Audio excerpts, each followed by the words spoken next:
The Seattle Sounders' brand new 2025 kit is here, inspired by two traditional Southern Coast Salish weaving techniques, twilling and twinning. These techniques, passed down through generations, honor the resilience, deep-rooted ties, and creativity that define the cultural fabric of this region. The striking deep blue jersey will be worn by the Sounders for the next 2 seasons to honor the club's deep connection with the Puget Sound and shared responsibility as stewards of the greater Salish Sea watershed. Backing up that commitment, the Seattle Sounders will donate up to $50,000 to benefit community charities around the Puget Sound region. To get your very own Salish Sea kit, visit lobbingscorchers.com/kit. That's lobbingscorchers.com/KIT.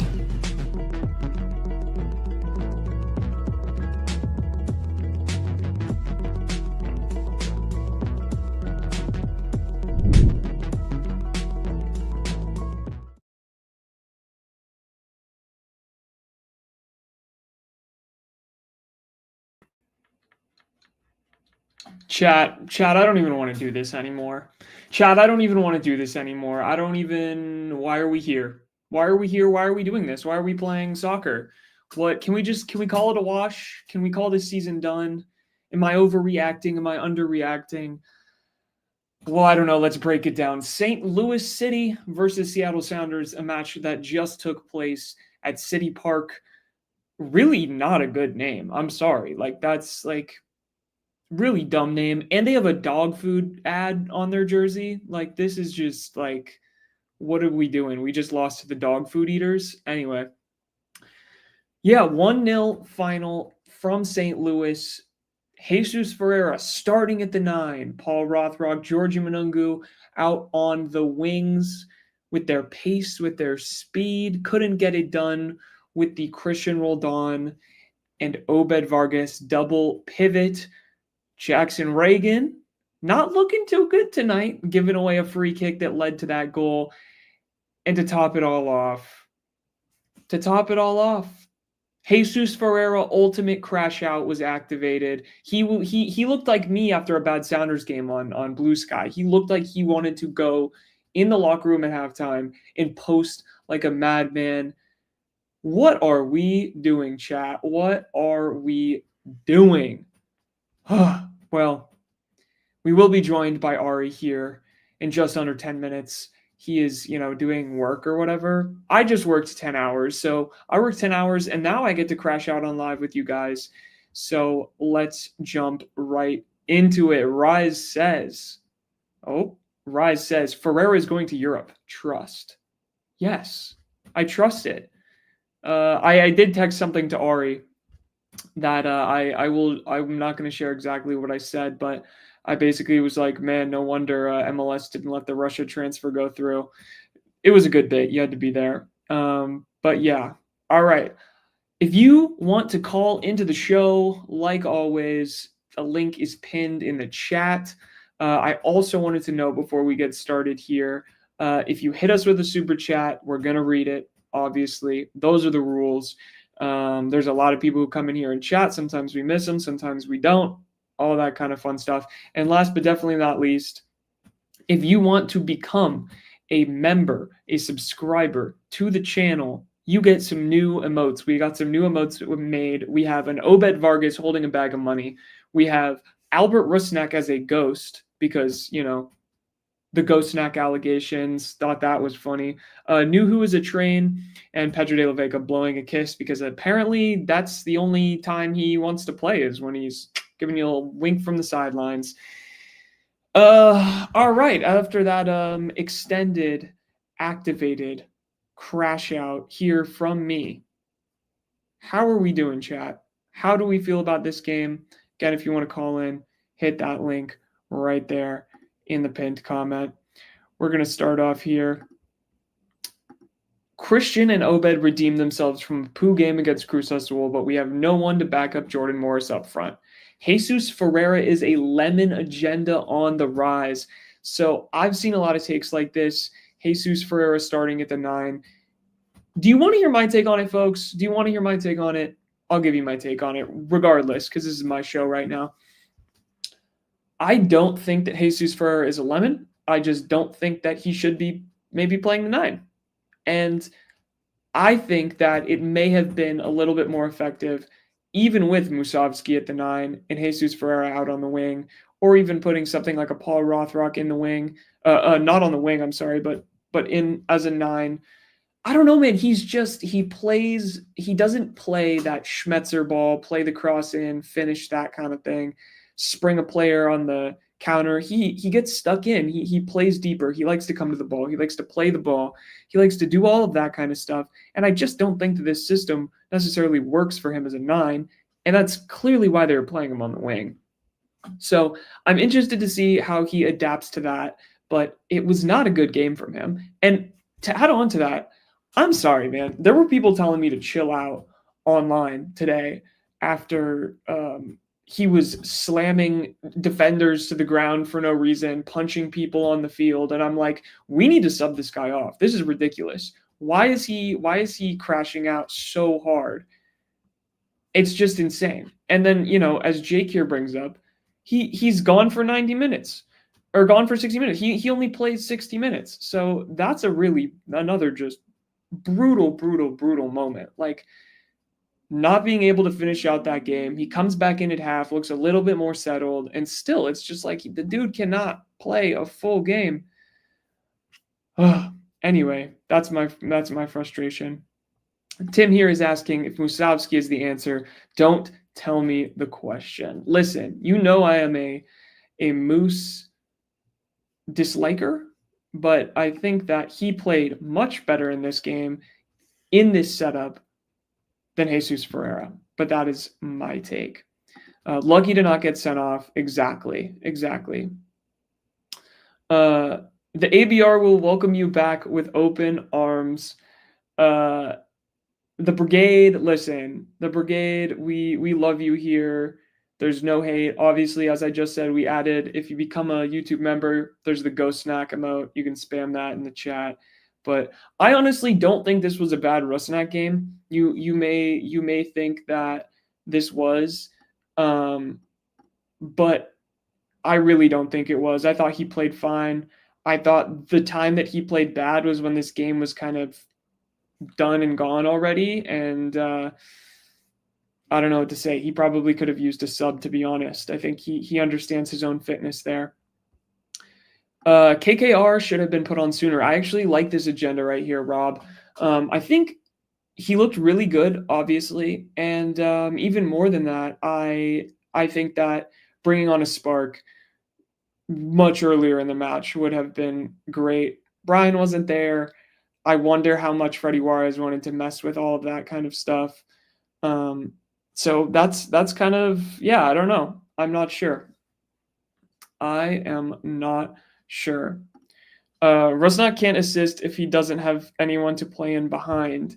It's an interesting agenda. I think I'll take that under advisement, but I think he can still make some really good plays. If you're going to sit here and tell me Albert Rusnak is bad, but you watched him do that little half turn, I don't really know. Yeah, let's get some positive ones here. Tyler says Georgie cooked top chef of the night. I like this agenda. I thought Georgie played really well. I think Georgie, game after game, continues to be a more well-rounded player, and a player that honestly, like, I never would have thought would be this good. Like, he's balling, man. His touch is insane. I think I posted something like he would be insane in indoor soccer. Like, that is, imagine that guy 1v1 against you on a small pitch where he can bounce the ball off the wall. Like, you would be cooked. You would be cooked, man. Derek Richards, thank you for becoming a member. You can use all the new emotes and all that kind of stuff. Wow, I'm a little bit out of breath. Let me have this sip of water because I kind of crashed out here in the beginning part. We're drinking sparkling today. We are drinking sparkling today.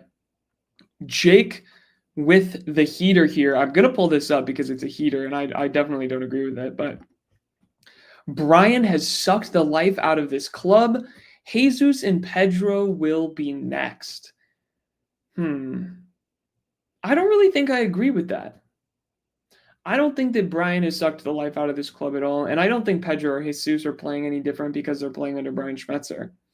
think Brian Schmetzer wasn't there today, and Jesus was not playing well. So that's really where I'm at. Rob also bringing up this really good point here. Leyva showed really well. Dude, that he had one bad shot where he just decided to rip it and take it towards the end of the match, but what are you going to do? The other time he took a shot was, I think there was already an offside call, or no, Moose got called for a foul, and he hit that nice volley that ended up in the back of the net. Maybe the keeper's there, maybe if whatever, who knows, but I do like to see him. I do like to see him do that. Chat, I'm going to beg. I'm so sorry, but if you want to join the stream, please do. We have no one in the queue. I really don't want to talk about this game anymore. I want to hear what you guys have to say. The link is in chat. Pop in here, come talk with us, let us know what you thought of this match. If you ever want to think about this match again, or what else. Looks like we've got our first victim here. Zuazo, who I can never pronounce the name of, but give me a thumbs up if you're ready to go. All right. Welcome back. Thank you. Caller. Yeah, I feel like for once maybe it's time to be maybe a little bit of a voice of reason. A 1-0 loss against a very physical St. Louis side, and you didn't give up a goal in an open play, and you really were a questionable refereeing decision from drawing it. I mean, it took a real good moment of magic from their number 10, their main dude, and it's like, okay, that happens. It sucks. It maybe sucks a little bit more based on how recently the highs and lows have been. But in isolation, I think you get to walk away from that game with a lot more positives on the sheet than negatives. Georgie Meningu looks like a dog. KKR looks like a dog. Paul Rothrock was giving people fits. And the commentators, for perhaps as unpolished as they were at times, seemed to recognize that. But I think maybe we get to start looking at Jesus Ferreira and kind of wondering what's happening, But where is it? Like, what does he need to be successful? Do we have to dive back into some Dallas tape? Do we have to build it around him? As good as he was those couple of years in the 2019 Gold Cup team, I mean, that's a player Dallas was cool losing at a time when Dallas did not have a wealth of extra talent to lose. So you got to kind of wonder, are we kind of reaching, you got to have a couple piano carriers for him. Yeah. I don't know. I'm going to bring in Ari. He's here. I want to hear his take on this Jesus Ferreira thing, because I had a little crash out about it. So, Ari, welcome to the show. How's it going, guys? I'm actually I'm not crashing out at all. I only caught the end of what Swazo was saying there.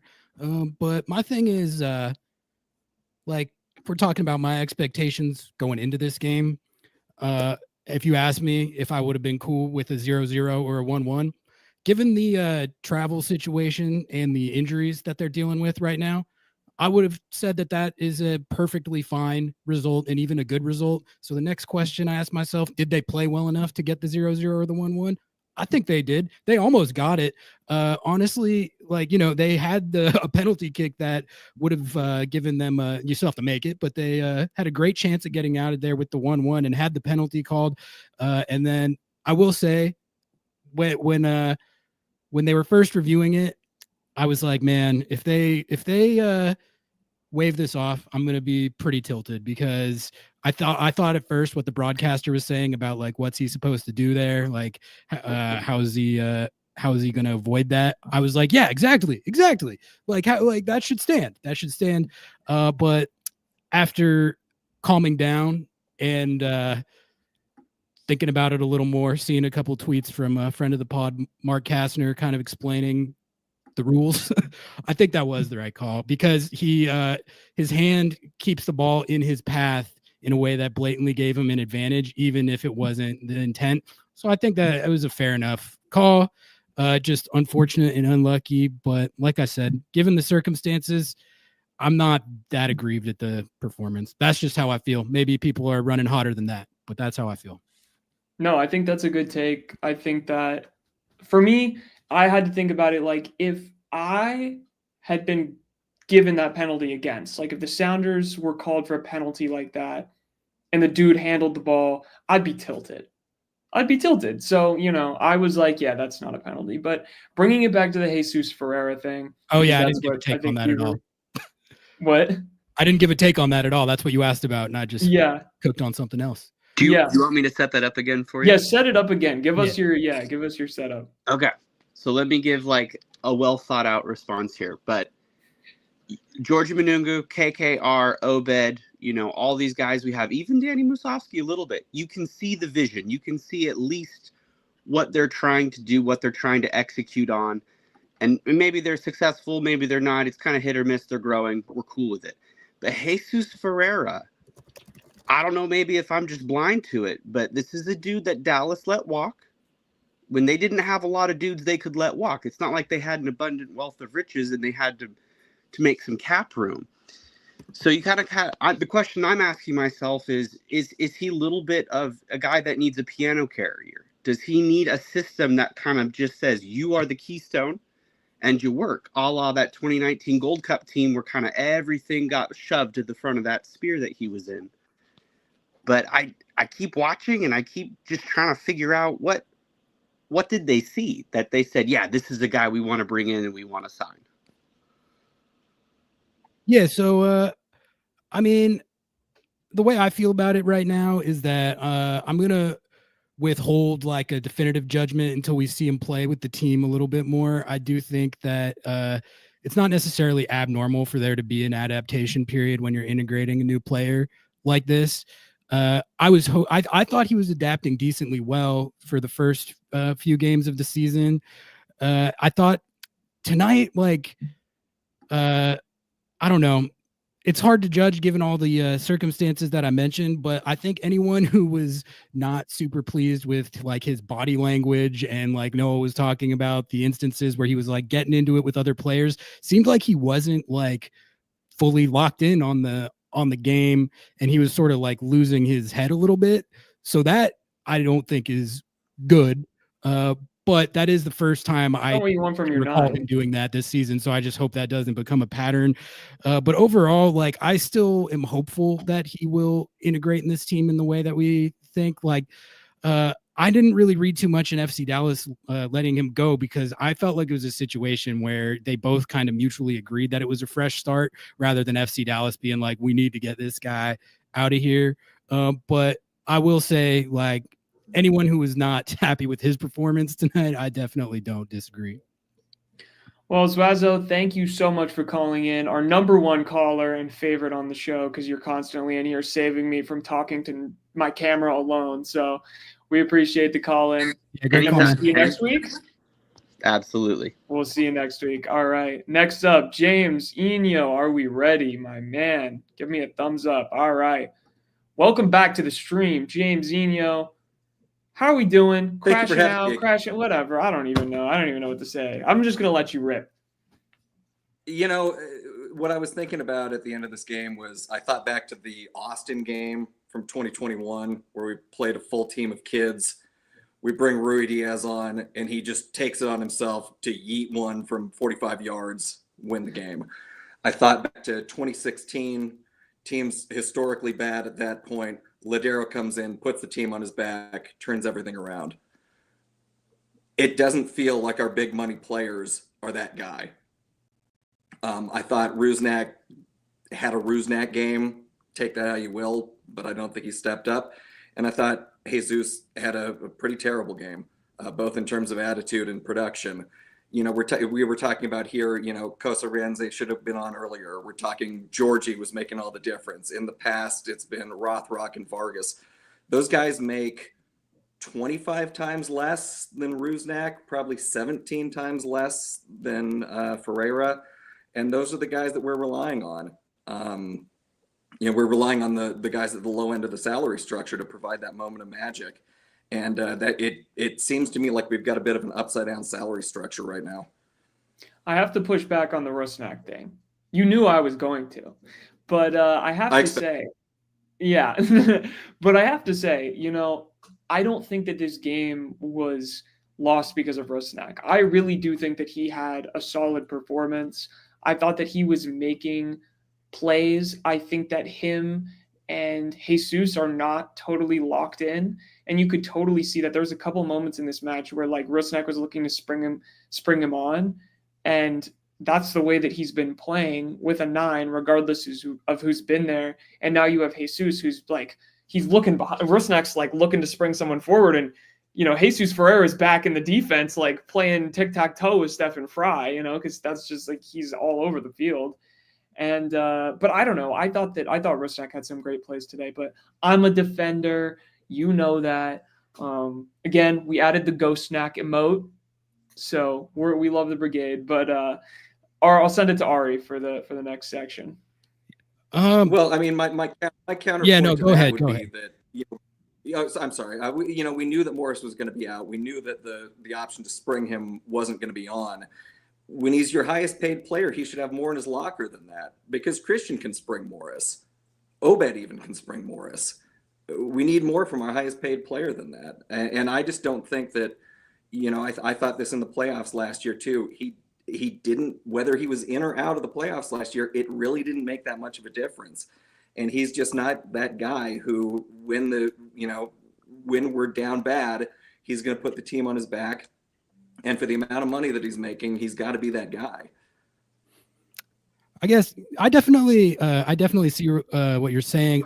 My thing is that I just kind of hesitate to make a blanket statement or a judgment about any one player in a game like this, where you just have, let's be honest, the odds are stacked pretty heavily against you, given the trio of injuries that you just took, and doing a road trip this fat, like on the heels of all the travel that you've just done. That's why I said, like, Rusnak or whoever was out there, I was kind of hoping just to get out of there with a point. And so, like, maybe that's too low of expectations to some, and you think that like a team like this should be able to go in there and win that game and dominate that team. But I do, like, for me, like MLS, the league just doesn't always work like that. So that's sort of why my reaction is what it is, compared to making a judgment on any player, Rusnak or anyone else. So that's kind of my thing, I guess. Anything else from tonight, James? No, I agree with the idea that, I thought about that penalty shout as, how would I feel if it was given against me? And I would have been furious. So yeah, that's fair right? enough on that. But, agreed. I think that they just need to tell Jesus, stay up top. He was trying to drop deep, wasn't working. So let's try something else. You're going to be here now, so just stay high so it works.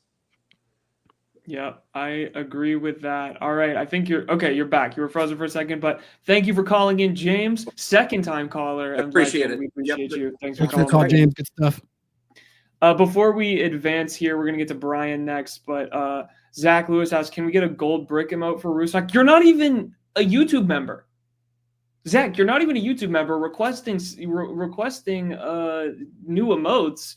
We don't even have another slot for emotes, folks. If we get 3 more members, we can have more emotes. You can suggest some more emotes, whatever. So Zach, I don't want to hear the chirping from the non-subs. Anyway, we'll continue going.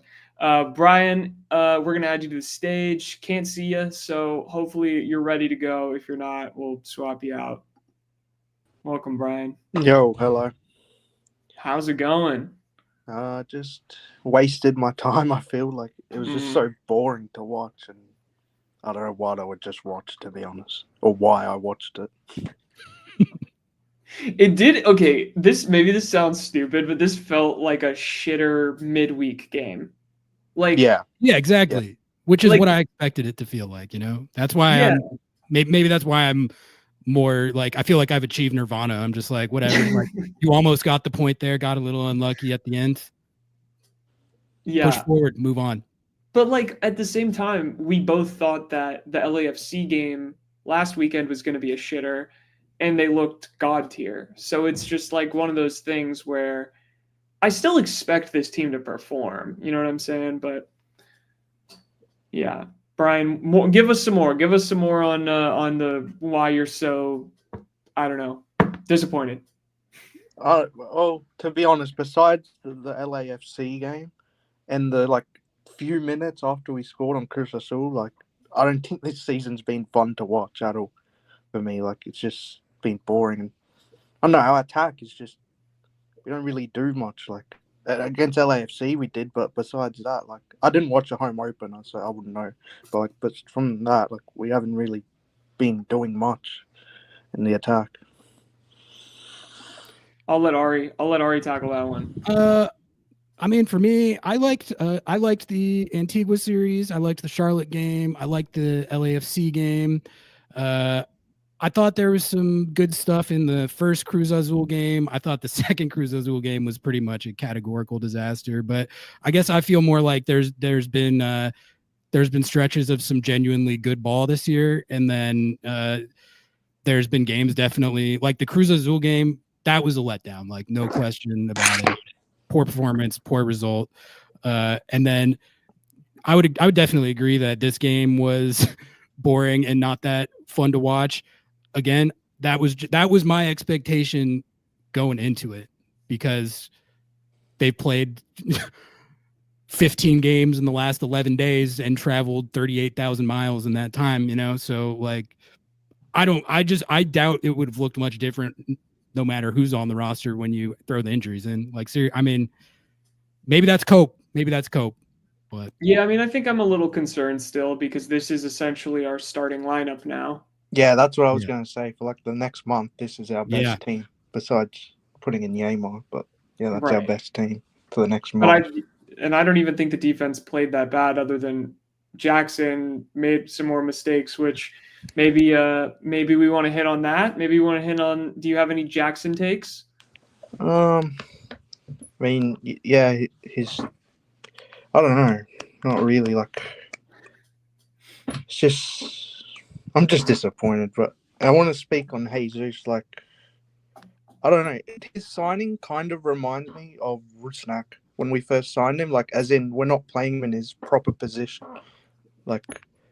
I think Jesus is more of a 9.5, or he plays behind a striker. But obviously we have Rusnak there, and then up front it's Jordan when he's fit, so he's kind of forced to play on the wing. And today at the 9 he didn't look good, overall.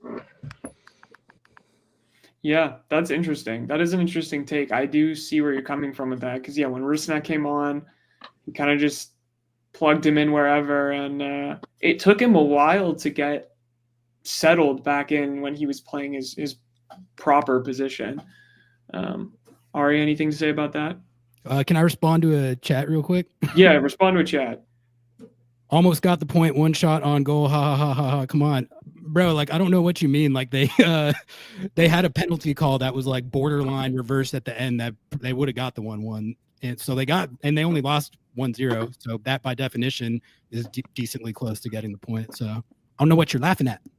Sorry. Well, Brian, anything else to share before we move on to our next caller? No, that's all right. it from me. We Thanks, appreciate Brian. you. Hopefully next week's better. All right. Next up, Rob. If you want to give us a thumbs up if you're ready to come on. All right. Welcome to the stage, Rob. Thanks for having me. Thanks for having me on, guys. I love the sign. Oh, thanks. You got a whole setup. So, starting off with the game state, my biggest takeaway, I think, was our slowness in transition. St. Louis, we've had 3 games before this to kind of know that these guys are extremely solid defensively. And I mean, look, they had parked the bus. It was a big red bus in front of the St. Louis goal most of the game, and we could not break them down, right? And what is usually the way you're going to break a team down? You've got to pull them out, and then you've got to beat them in transition. You got to beat them on the counter. And we had no speed to do that. Now, sure, Jordan's hurt, but Paulie's quick, Manungu's quick.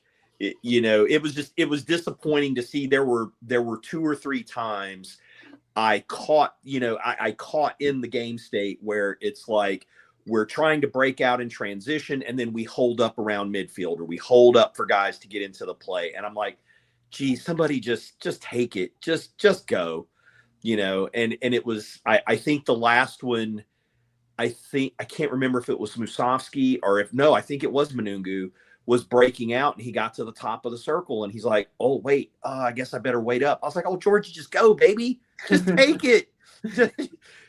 So I think overall, I think that was, and we kind of had some of that problem last year too, early on, before we kind of solved some of our offensive issues. There were periods of time we just could not break teams down. And that's what this really felt like to me tonight. I'm kind of with you, Noah. I felt like Albert actually had a really good game. Like I was I think his numbers are going to bear him out to have had a pretty solid game tonight.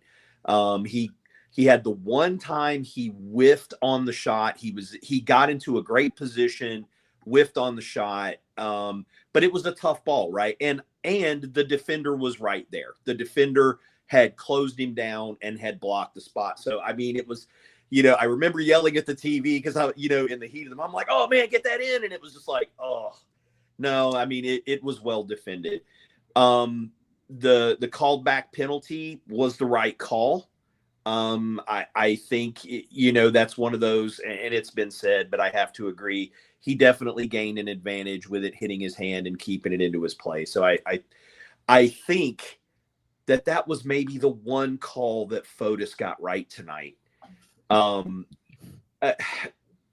Actually, okay, I'll cut him some slack. There were some early shoulder to shoulders that were good calls, but it set a tone. Yeah, it seemed like he wanted to let things go, but it really spiraled. He was like too committed to that. Yeah, he really was, and it got really physical. And there were a couple of different times he let St. Louis get away with cynical fouls to break up the play with no yellow cards when we were getting yellows for far, lighter stuff.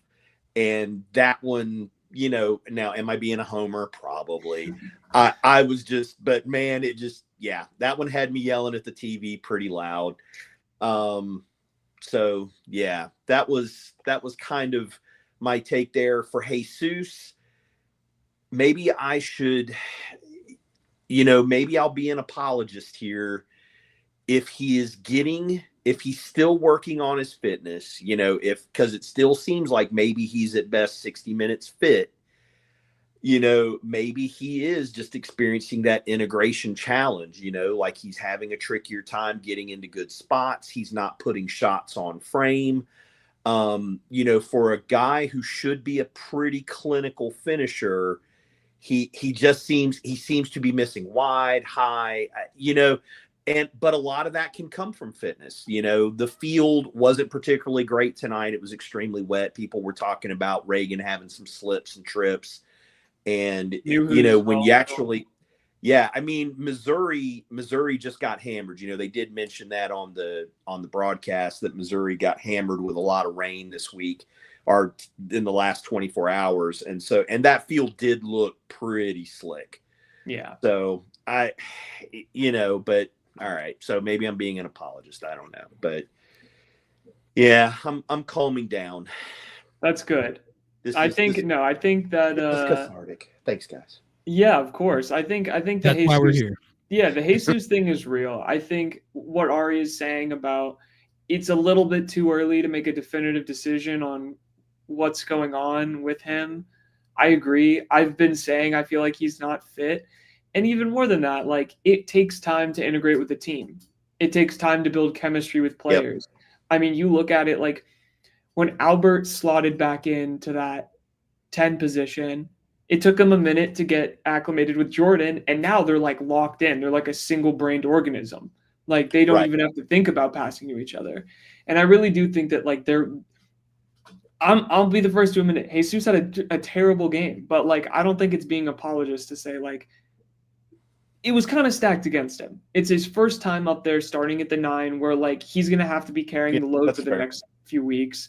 And what I thought was more concerning than his play was his crashing out on the field and like punching another player. Like, what are we doing? Yeah. That's kind of where I think some St. Louis dark arts kind of got in his head. Yeah, that's true. I think so. The other thing I think I want to talk about, if I'm going to pick, if the other thing that I don't think was mentioned today, and I bet Nico Moreno was going to catch on this, is why did we start Christian Roldan over JP tonight? We have a super chat that just asked. They said Oklahoma Kid just asked, Sorry, I didn't why are even we see not it. playing Yeah. the hammer? Honestly, I think now I totally expected to see Leyva and JP start as the double pivot tonight, and I was a little surprised they went back to the well with Obed and Christian after them just going pretty much 90 minutes at 7,200 feet altitude, midweek. That was kind of the dodgeball idea, right? It's a gutsy move there, Cotton. Let's see how it works out for them. and they did fine, right? I thought Christian and Obed looked good. They were not horrible. I think hopefully Christian isn't hurt. Hopefully he doesn't have, a long-term injury from Kessler, executing an NFL level tackle on him. Yeah, that was they were stealing the WWE wrestler. KC's bit. Like, what's up with these Missouri clubs? And like, quite frankly, Kessler should have already been on a yellow by that point. Now I am a little irritated because he had a cynical foul. He should have gotten a yellow card earlier in the match and he didn't. And I know this is, sad sack Seattle fan, picking on the refereeing, but anyway, whatevs. But I really did feel like this game needed some JP, and I felt like, I think I would have subbed Christian out in the 65th, just to give the guy a break, and bring JP on, because I think JP's been playing great. He has looked really good. Now, we don't see what they do in training. We don't know what's going on behind the scene. I get all that, right? It's just one of those. It was a head scratcher. I was like, not really sure why we didn't bring him on. But anyway, that JP should be playing more in general. I'm full on that agenda. I was talking about it on the stream the other day, how I don't know if it would have made a difference, but I feel like he should have played more in the Cruz Azul series. And he's looked good, like when he's been on the field so far this season. So I don't know. And there's no fitness issues or health issues to my knowledge. I don't get why he's not playing more. That's one thing I really don't get. Yeah. Well, Rob, thank you for calling in. Yep, I'm cutting you off here, but we appreciate you calling in. We're going to get to the next caller. Great call, Rob. Great night. We love having you call in. All right. Joe, are you ready? Give us a thumbs up if you are. Hell yeah. Welcome to the show. Before you give your takes, I'm going to read this super chat. So it's just like hold them in. Just like keep them held. Don't explode. But Ryan B asks, Leyva over CR7 agenda. Leyva needs more minutes. Ari, I kind of don't mind this agenda. What are your thoughts there? Like, is the agenda that he should be like the first choice starter? I don't know. It's whatever you want it to be. Oh, Leyva, I'm down with the Leyva needs more minutes agenda. I don't know if I would go as far as he should be starting the starter over Christian agenda, but I'm down with the needs more minutes agenda. Yeah.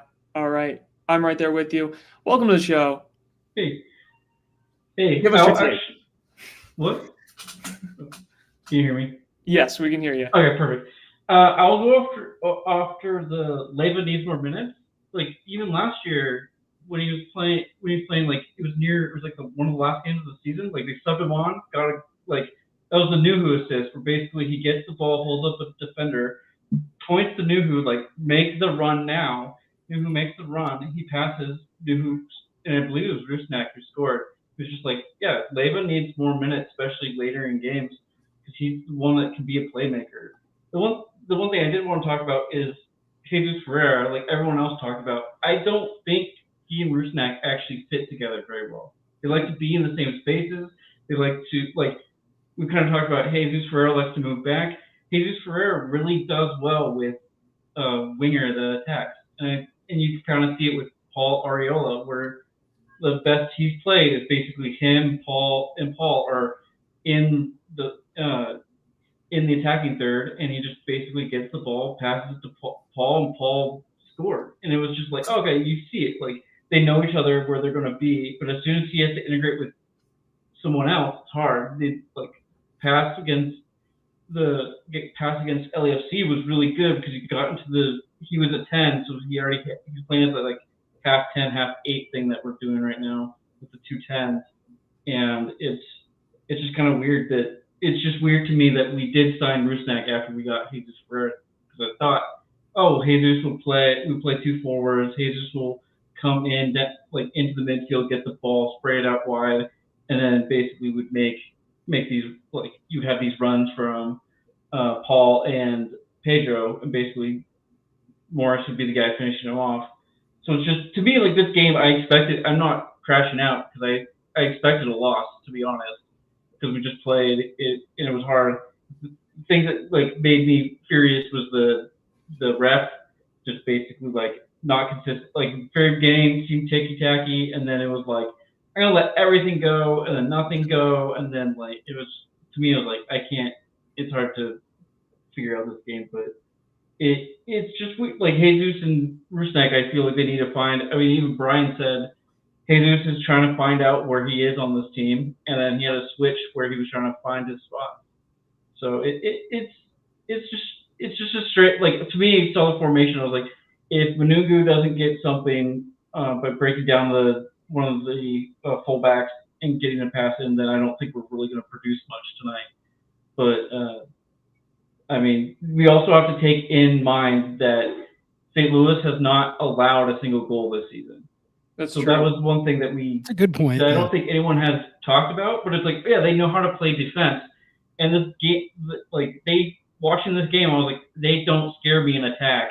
We literally had to slip and touch the ball with our hand, completely screw up, and then give them a free kick from 25 yards out. And Leuven's good at that. So yeah, as soon as it happened, I was like, wouldn't it be great if they scored a goal off of and Reagan's now on a yellow, and they score a goal where Reagan gets a yellow to prevent the goal. And I was like, yeah, none of that happened. So that's kind of the frustrating thing to me this year is it just feels like we're really whenever we give up a goal, it's our mess up. And then when we get a goal, it's like we really have to manufacture something. Manungu has to manufacture something. We have to manufacture a transition play. We have to intercept we have to intercept passes, and we can't get anything easy.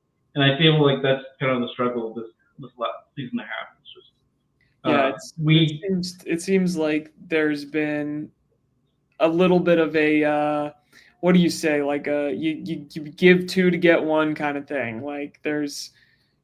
There's just been so many mistakes that have led to goals, but yeah, when you end up having to make when they score, it's a thing of beauty, but we've conceded in the just dumbest possible ways, I guess. Yeah. Can I say something about the Jackson Reagan play? Because we haven't really talked about that much. So when it first happened, I think I had the same thought as everyone else, which was man, he's having a rough start to the season. That's another one. Mark up another one. But I don't know. I guess the discussion question I'll throw out to you guys, how much are we supposed to blame a guy for slipping? That's not decision making. That's just he's literally slipped. I know you could say he's got to keep his footing there, but I don't know. That's sort of he's I was kind of caught between how I should feel about it because he slipped, man. I don't know. Yeah, I don't know. To me, he made the right call of handling the ball. He made the he did, yeah. I'm gonna take a yellow because this is going he's gonna get the ball, and there's another runner. It's gonna be a simple pass. And I was like, that decision making actually was plus. Just he was I'm taking the yellow. It was a strategic yellow. So that's. Well, Joe, you're breaking up there. I think we might. Oh, you're back, but we're gonna get to our next caller. Thank you so much for calling in. Hopefully, we'll see you next week. Thanks, all right, Chris, are you ready? Give us a thumbs up. Welcome, Chris. First of all, great background. You've got the whole setup going. I got a little bit going on here. Yeah, I got. Well, hold on. We got the Jordan Morris. And I got some stuff. Okay. We got the work office popping. I dig it. The work from home is nice. You get to decorate how you like. Yeah, I feel like you could be like a YouTuber or something, making no, I'm too old for that. cool videos. I'll let you guys do that.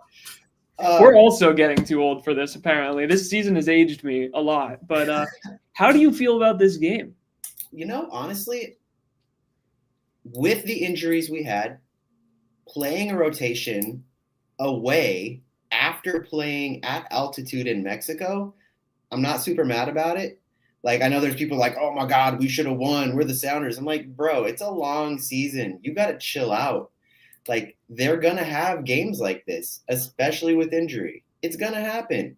You look at how many matches we are going to play this season. What was almost 50 maybe? Yeah. Feels like 500. Yeah, something like that. Yeah, it's a ton. So one match, and honestly, I didn't think they played bad. I thought with a heavy rotation away, they played pretty well. Is there creativity besides Georgie? No. Which is a little concerning, right? But I don't know. I feel like I want to talk about Jackson real quick. He's one of the MLS best defenders. Bro slipped. The field was shit. They were all slipping. Fry slipped a couple times. Like, they were all over the place. Like, you can't blame the guy for that. Maybe they've just got like the unluck of the Irish today. I don't know what it is. Yeah. But it just happens. It's sport, and that's kind of what happens sometimes. I did want to come with some silver linings though. Yeah, please. I feel like with all the injuries, our young guys are going to get a ton of playing time. And I feel like that is going to translate into success at the end of the season. You're going to get guys out there like Kosi Rienzi. You're going to get guys out there like Georgie Moore. Those guys are going to get so much experience that when it comes to the end of the season, if they've played all these minutes, they're going to just feel so comfortable. Brian's not going to have a hard time saying, yeah, go ahead and start the match. Or I don't feel bad like subbing you in, like go for it. Also, does it make the front office look a little harder at kind of maybe making a signing in the summer window? I don't know. They've obviously not done that a lot, but maybe it does. I don't know. I don't know. I just think they played really well. I'm not super doom and gloom about it. I'm pretty okay with it. I think you and I feel pretty much the same way about it. That's essentially how I came out of it feeling. I was glad that Joe brought up the stat that St. Louis City haven't given up a goal all season, because I think that's worth taking into account. Like, you're playing what looks like one of the better defensive teams in the league right now, with like you were talking about the injuries and the travels, coming off like a pretty emotionally draining result at Cruz Azul. I would say, like, I know it would be nice to be able to go into every single road game that you play and go Harlem Globetrotters on them and drop 5 goals and take a win every single time. Just not really how the league works. So I think 2 things can be true. Like, we could have hoped and expected them to score a goal tonight, but that also it's not worth fully crashing out over. No, absolutely not. And it was a set piece goal. It wasn't even from the run of play. It was a nice goal. Piece. So, I mean, it was, and it was a great strike. If Rusnak would have made that strike, we would have been like, oh my God, Rusnak, like. It wouldn't have counted if it was Rusnak. It wouldn't have counted because St. Louis doesn't count. St. Louis is, they're in Missouri, and we don't, anywhere below the Mason-Dixon line doesn't count. The only ones that count are the LA teams, and Cincy, I think, counts, and there's a couple maybe other there's only 4 or 5 that do. God, I hate those people so much. The Rusnak out people just, I don't know, man. I don't know. They're careful. They'll find you. They'll add you to their group chat. You don't want that. Come at me, bro. Come on. You don't want that. Let's go. Well, Chris, thank you for not crashing out and being crashed out. You're the opposite of crash out. You're the opposite of crash out, Chris. Appreciate it. Thank you, guys. I appreciate you guys. I appreciate your takes, all your stuff that you throw out. It's great to have some takes that aren't all bad. Well, we appreciate you calling in, and hope you call in next week as well. So hopefully see you soon. Thanks, Chris. Next up, we have our poster in chief, CEO of posting for the Lobbing Scorchers account. Oh, let's go. Colton, if you're ready to come in, give us a thumbs up. Bum, let's go. This is a reunion of the Lobbing Scorchers mansion, folks. This is where it all started, folks. Yeah, this is all my fault. People kind of forget that. It's all my fault. I actually did this. did. Unofficially. I did. Yeah. It was my unofficial idea.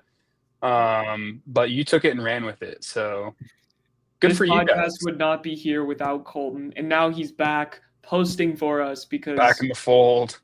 we can't post. We can't post even half as good as Colton. So You're just too busy, you know. You got other things to do. You got takes to get off, and I have posts to get off. That's my job. That's my main purpose in life. So, yeah, how are we doing?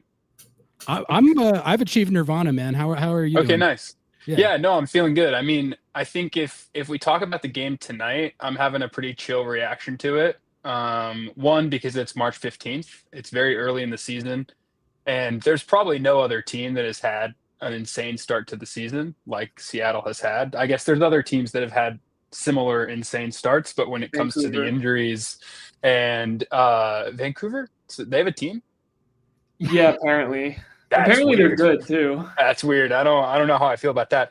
Yeah. But I mean, as far as tonight goes, I honestly think that Seattle kind of played into St. Louis's hand a little bit. I mean, obviously the stats, you know, we have more possession, and we have similar shots and everything like that. But I just think we played into their hand by playing into a good defensive team at the end of the day.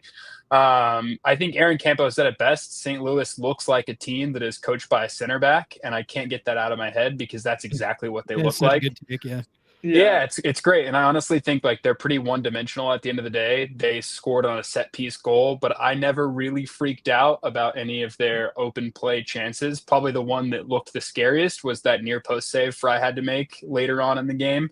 But even then I wasn't tweaking per se. So I mean, I'm here to bring the like macro view into things, and I think in the grand scope of the season, this team will be fine.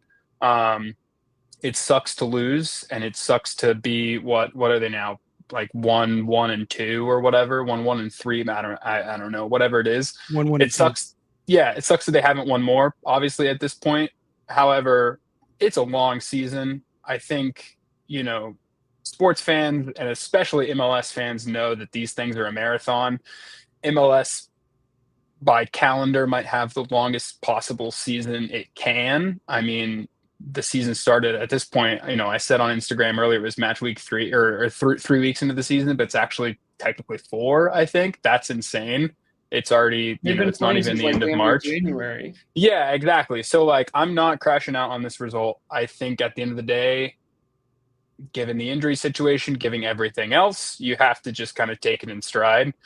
Famously, St. Louis is at altitude, and a lot of people don't know this, but from the Gateway Arch on the banks of the Mississippi River to what is now known as Energizer Park, it's a steep climb, and so another week at altitude, you know, here we go again.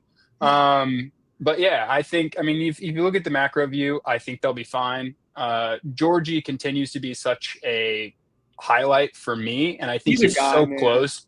He's so close to just being an absolute game breaker. It just seems like there's something not quite connecting with everyone else, maybe, or with him, whatever. It just seems like that final pass isn't quite there yet, but I think it will be. He's so young, you kind of just gotta like chalk it up to that, right? He's an absolute stud. Yeah, and I mean, our expected goals was almost nice. It was 0.68, so we were so close. And that's the only thing you can ask for with XG. Yeah, it's just like if it's 0.69, then you're good. I think that's how you win a lot of soccer games. Might have thought. I felt like the maybe I'm coping. I honestly felt like the attack, like in build up, there's actually some good stuff, but then it felt like they couldn't even really get in position for in the final third to have like a final product. A lot of it was like there'd be some good build up, and then it just died. But I think that's like to the point. It's like that there was good defending, like the defending was good. Like I gotta say, everyone in this stream has helped me calm down from my crash out. Like you've pulled me off the side of the bridge. I have to say, like I feel very fine about this result now. I'm like, yeah, whatever. Yeah, dude, Right. it's March 15th. I mean, Yeah. it sucks. Obviously, a loss is a loss. Like, you don't play the game to lose. But at the end of the day, like, with all the injuries we've had, whether it was against Cruz Azul on Tuesday, Pedro, the game prior, all of that, plus now maybe potential Christian Roldan injury, which is not a good sight, whether you believe that he should be starting or whether Danny Leyva should be starting. I mean, Christian now he's the most basically capped player in Sounders history. And they said it on the broadcast and it kind of blew my mind. And that's dating back to 1974. Yeah. Right? Like, I He's still been remember playing since 1974. Yeah. yeah, he's been playing for this team for going on 51 seasons, and he's still there, right? He's still going. You have to hand it to him. The kid's got an engine, right? But seriously, I remember where I was when they drafted Christian Roldan, and now all of a sudden he's the most capped player in team history. Yeah, okay, MLS history only dates back to 2009, but now it's dating back to 1974 and the NASL days and through the A-League days and all that, right? Like, that's insane, and that's really impressive. He's still very important for this team, whether that's leadership-wise, vibes-wise, whatever. And so to see him potentially pick up an injury, again, at altitude in St. Louis, it's a big steep hill up 14th, I think it is. It's a bummer. And now I'm looking forward to next week when I will be happy almost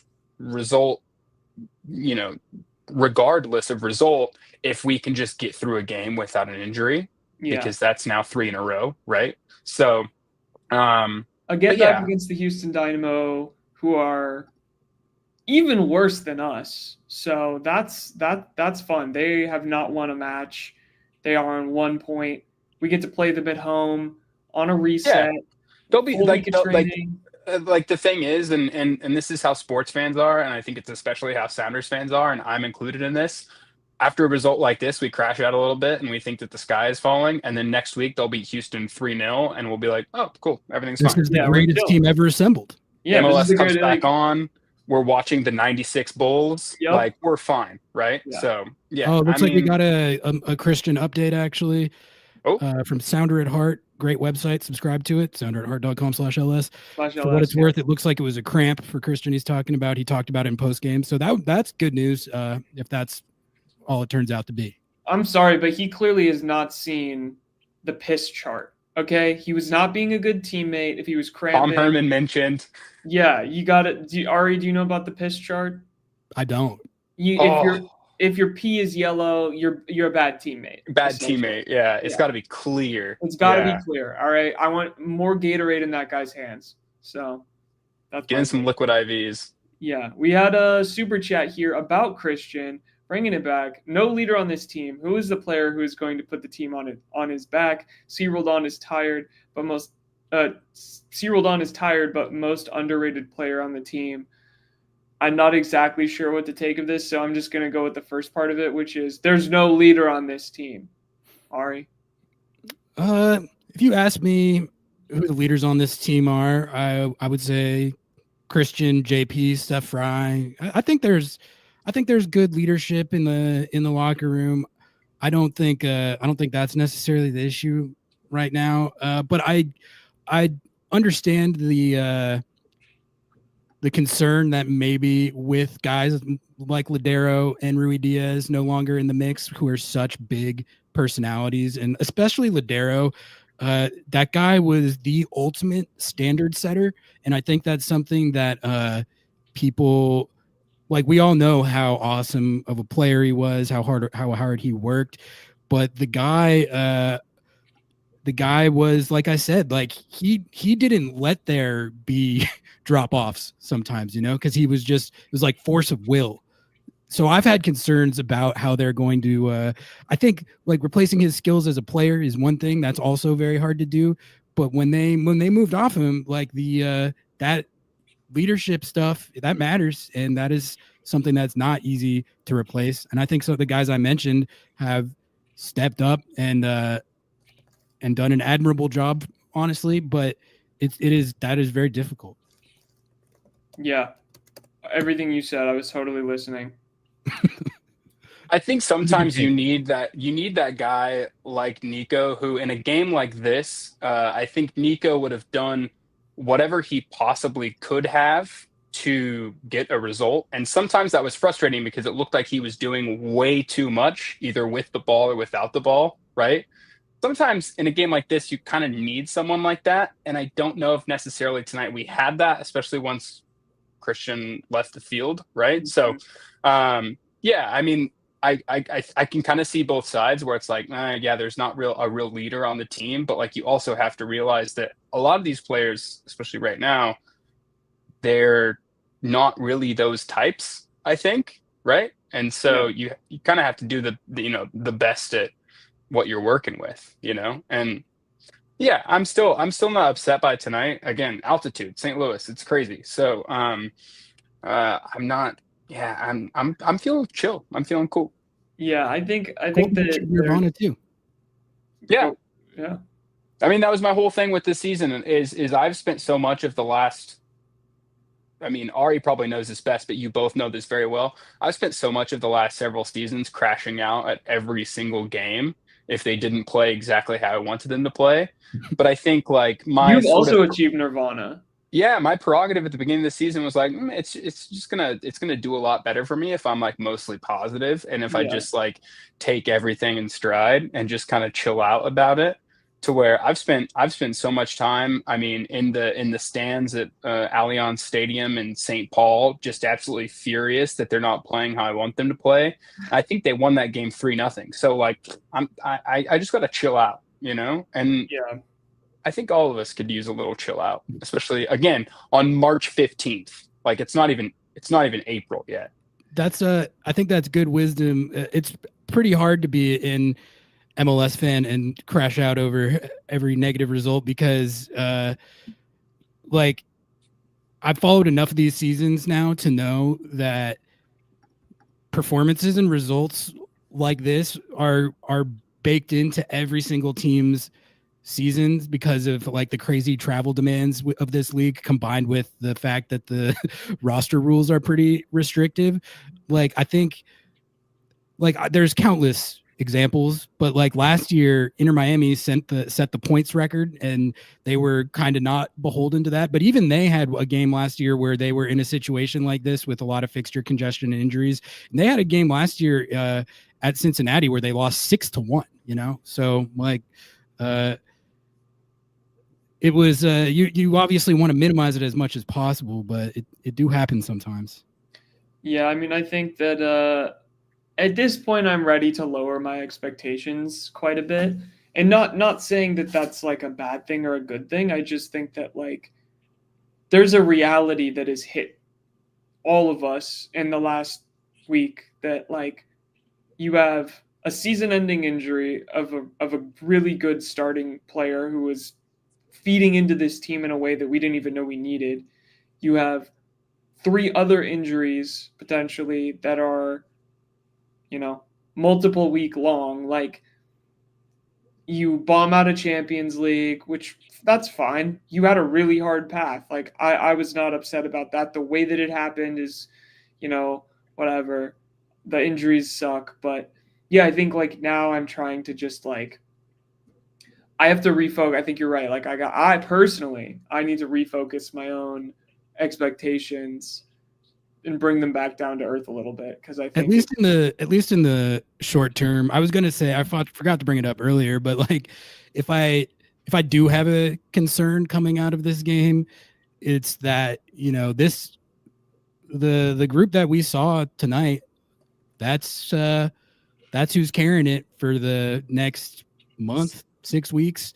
So I'm hopeful and cautiously optimistic that they can play better than that and get to a point where they're vibing and they're scoring multiple goals in some of these games, taking results, getting some wins. But they have to go do that. Like it's not a foregone conclusion that they're going to go do that. I think they can, but it's not guaranteed. Yeah, but I mean, it didn't look bad. Right? Like they didn't look bad, right? I agree. A lot of people aren't going to agree with you, but yeah, but if that's the group that we're rolling with for the next month, like they didn't look bad on the road. They controlled that game for the most part. What are we 1,500 miles away from home? Yeah. On the road, 1,500 miles away from home. against a team that is set up very good defensively. I mean, again, they're coached by a center back. Like they are a very good defensive team. I don't like. Do I look at that St. Louis team and I'm like, oh, they're a genuine threat in the Western Conference because they're just really dynamic? No, not at all. They're good at really one thing, and that's defense. Jackson Reagan, Michigan man, sorry to say, set them up with a free kick, basically directly in front, and they have a free kick specialist on their team. Like, that's why you build your team like this. Oh, we're super defensive, but we have this one guy who can bang him in whenever we need him to. And that's basically what happened tonight, right? Like, am I frightened of St. Louis going forward in the Western Conference? No, not really that much. We play them again in 2 months? I think it's early May we play them again because I have friends from St. Louis coming in town for the game. So, we play them again in 2 months, and there's a very good chance that this Sounders team, whether it's the exact same team we saw tonight or the exact same team with maybe a couple injury additions, hopefully, maybe, who knows, bams them, right? They win 3-1, 4-1 easily, right? So, I'm not super pressed about tonight's game because of the team on the field. They didn't look that bad, right? There was something missing in the final third. They obviously didn't get the ball in the net, but it happens. It's MLS, right?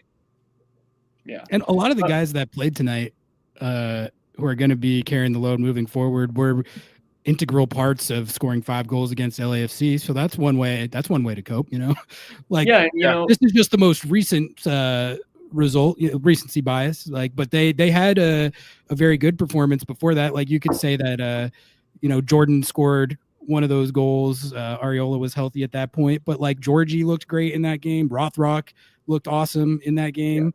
They're going to have to alter the plan, but I think that you get a game like this where it's a little bit more frustrating. You see the things that don't work.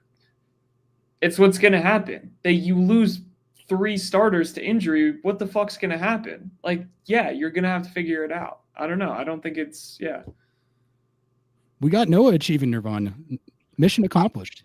I do have some bad news, though, and I think that Recency Bias FC is the new best nickname for Seattle Sounders FC. Oh, yeah. Because that's how it's been for the better part of the last decade, where it's well, what did you do? What did you do for me last week? Yeah. So, Recency Bias FC is exactly what we're going to roll with for the rest of 2025, I think.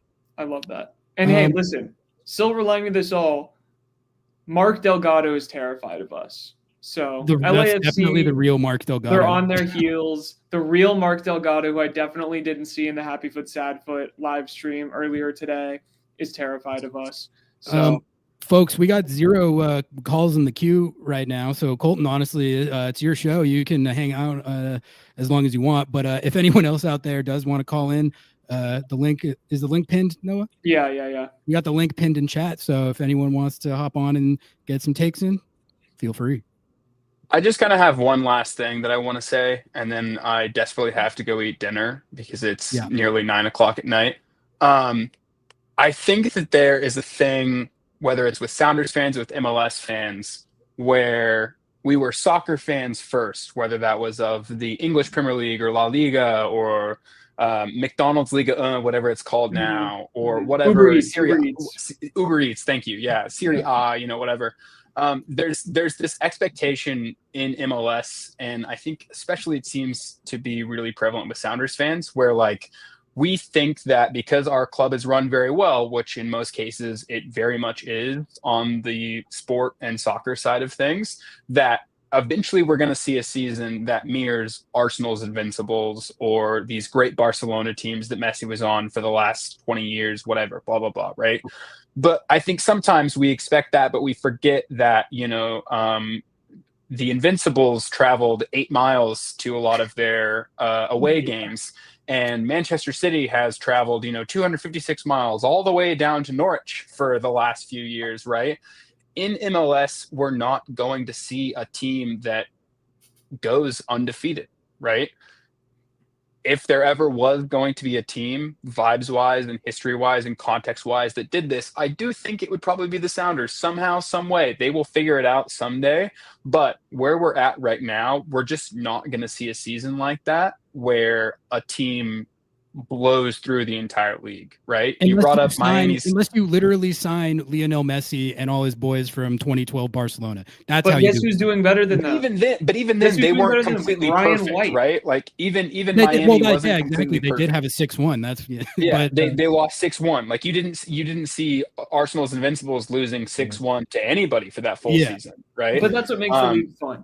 That's It what does. makes the league It is. fun. It is what makes the league fun. And like this is the most different league in the world. Probably, I think. I don't know. I don't follow the Hyundai A League as close as I used to anymore. I'm a big Melbourne Victory guy, by the way. But up like the VIX. Up the Vuck is what they used to Up the say for the Vuck. Victory. Yeah, I Up like the that. Vuck. Yeah. So, but like this is one of the more unique leagues in the entire world. It basically shits on the actual FIFA soccer calendar, whatever you want to call it, versus everyone else who plays, throughout from August through May or whatever you want to say, right? MLS is very unique, and I think we have to understand that. I think we have to appreciate that at the end of the day. And we also have to be realistic that like we're not going to see a team that just blows through the entire season. As much as we want it to happen, we're just not going to see it. So results like this will happen. The 2016 team is a bad example because they sucked for an entire 3/4 of the season, but they had really bad results, right? Throughout that entire season, they had bad results in faraway places. The Kansas City game that got Ziggy Schmidt fired as coach of the Sounders, that was a really bad result, right? And it was a bad time of year, and it was really hot out there, and it was gross. And it killed them. And the 2019 team had bad results, right? Obviously, now we look back on that team with a lot of happiness and joy because they did win MLS Cup. But I'm sure if you went back through the season, there was a lot of games that I walked out of Lumen Field, CenturyLink Field, whatever you want to call it, really upset and really pissed off at how they played. And so results like this, I think I realized don't bother me as much anymore because like this shit happens. They lost by a goal. And again, it was a free kick goal. And they had chances towards the end, and they had a genuine opportunity to win the game if that penalty could have stood, but it didn't, and it shouldn't have because you can't do that with the ball. And so we just have to look at everything in context. And I think that the 2025 version of the Seattle Sounders is just fine. They're good. We're all good. They got the Dynamo next week in Houston. If they beat Houston 6-0, which they very much could, we're going to be back to normal. We're just going to be our normal, obnoxious, loudmouth selves like we are for It's such a cursed road trip, though. Although maybe this time of year the weather will not be as It's in Seattle. Yeah. Oh, I thought it was on the road. Okay. No, okay. yeah, it's in Seattle. Return. The Ladero return. Hopium. Yeah, that's good. Yeah, this is what we're on right now. Yeah. I said I was going to eat dinner. I'm actually just going to hook myself up to one of those. That's what I'm going to be doing for the rest of the night. So. Well, Colton, thank you so much for joining us. He will be posting for us and joining us. I was going to say, can I plug? Plug. Yeah, plug. Follow, is it at Lobbing Scorchers on Instagram? I should probably know that, but I don't. Follow us on Instagram. I'm going to definitely start getting people more engaged and involved because I do want to hear your thoughts and I do want to hear your opinions. And I'm going to respond to them with in some cases, very shittily made on my phone meme because I think that's funny. So yeah, follow us on Instagram. Shout out to Ari and Noah for getting this far. I'm very proud of both of them. That's my one sappy moment that I'll give for the evening. But yeah, other than that, thanks for having me on. This has been a lot of fun. So yeah, you're calling back in next time we do this. Yeah, I'm not going to be calling in next weekend. I'm just going to be honest with you. Our good buddy Mark is in town. We're going to the game. Yes. And that call is not going to be good sloppy for calls. Like live YouTube TV. That's not going to be good. So. All right. Well, Colton, I'm letting you go off into the sunset. Thanks. Enjoy your dinner. Peace. Good stuff, Colton.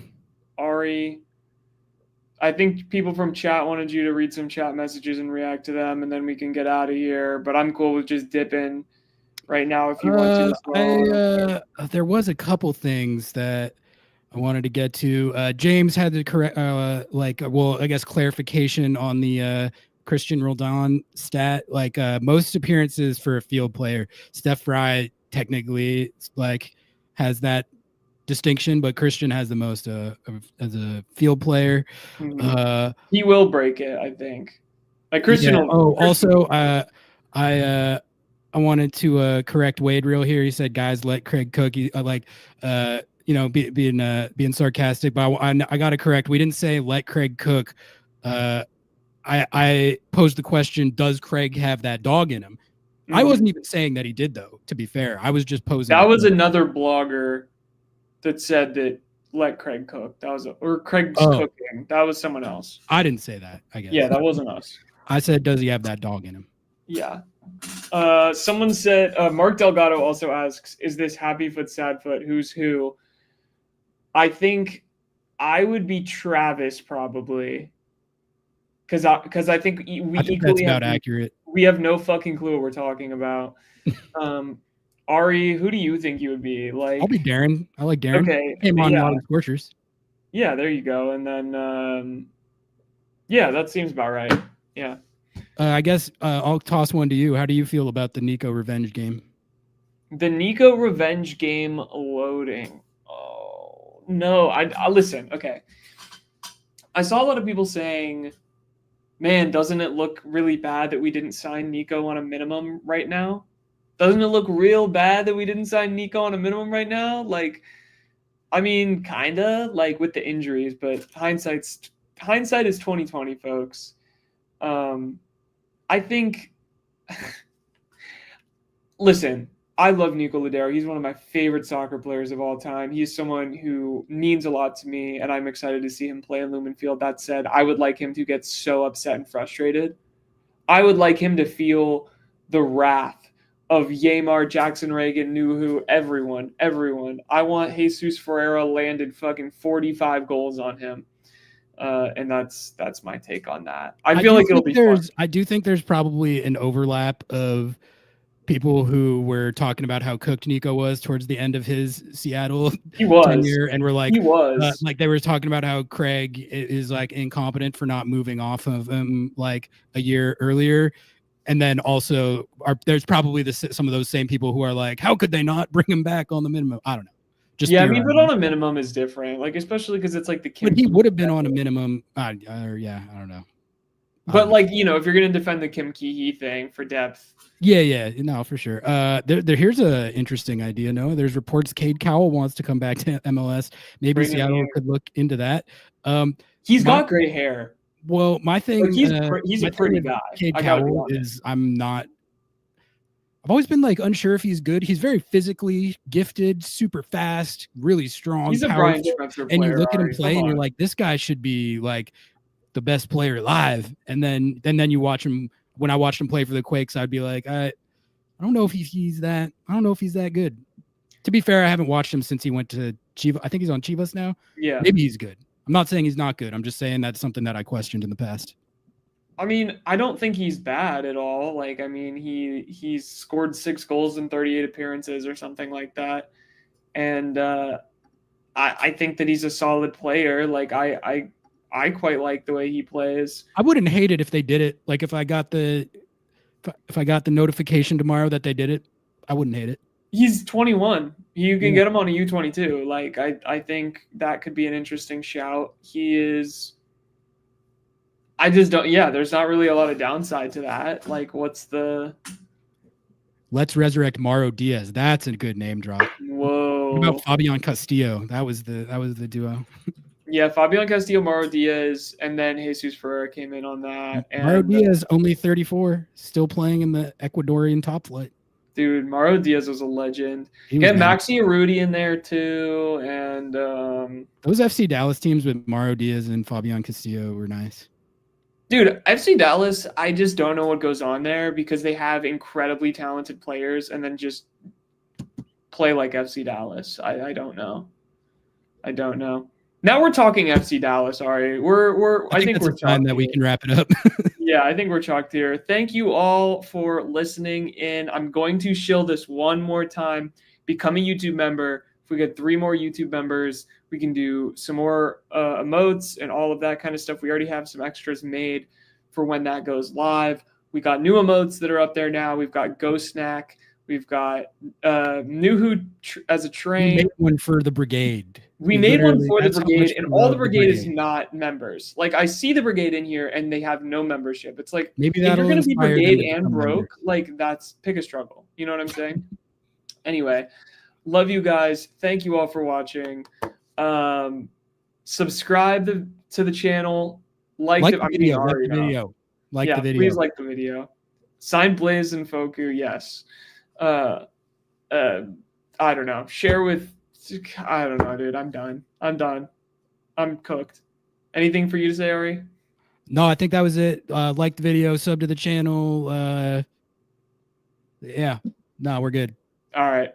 Bye, chat. Don't want to give money to the oligarchs, but love lobbing Scorchers? Do we have a deal for you? MLS Season Pass is back on Apple TV with access to every single MLS match, including Leagues Cup and the entire Audi MLS Cup playoffs with no blackouts. It's not just the games, you get total access to the pre- and post-match MLS 360 whip-around show in both English and Spanish, and get live look-ins and highlights from around the league, as well as full match replays and recaps. Now, you can support our show by visiting lobbingscorchers.com/Apple TV to purchase your subscription and support our show. LobbingScorchers.com/Apple TV. Please, don't let the oligarchs win.